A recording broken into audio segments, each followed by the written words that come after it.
I'm Andrea Rene, and welcome back to Yahoo Esports. Today in the studio, I'm joined by one of our resident experts, Dylan Walker, to talk about Heroes of the Storm. Now, you have some very unique experience with this game. Will you tell all of the people watching at home exactly how deep are you into Heroes? Yeah, so I was the manager of Cognitive Gaming, one of the top 3 teams in North America. I lived in a team house with them for the past 9 months.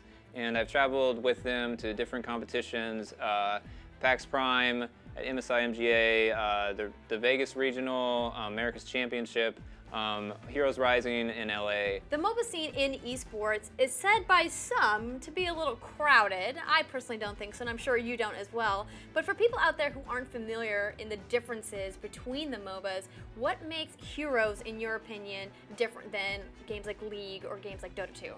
I would say that's a great question. The MOBA genre is pretty saturated. However, Heroes is different. There is no in-game shop. You soak levels as a team. I would just say that Heroes is more accessible overall for someone who may be new to MOBAs or maybe just be a little burnt out on League of Legends or Dota. So let's talk about 2016 and what we can expect from Heroes on the competitive level.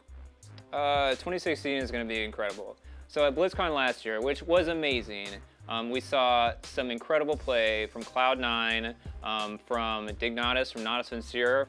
It was awesome, and they played a format called Road to BlizzCon where you played through a few different qualifiers, played at a regional LAN, and if you placed top 2 there, you would go to BlizzCon. However, this year, they're taking that and they're shrinking it into 3 different global finals. So there's one in the spring, one in the summer, and one in winter, which will be next BlizzCon. Each one of the global finals has $500,000 prize pool where teams from all over the world will compete to be the very best and bring home that trophy. So you're familiar with a lot of these players and teams. Who do you think is the front runner this season? I would say in North America, I would have to say it's going to be close between Cloud9, Bob Ross Fan Club, and Cognitive Gaming.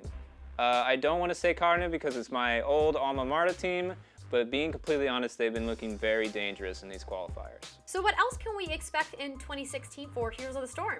Heroes of the Storm has been announced. College kids can participate in a HOTS tournament to win $500,000 in scholarships and other prizes. LAN finals will be shortly after the Global Spring Pro Finals, April 9th and 10th. I should also mention that the finals are going to be on ESPN. I'm very excited about it. I think it's going to be great. Well, Dylan, thank you so much for talking to me about Heroes today. We will have all of the latest news for you guys right here on Yahoo Esports.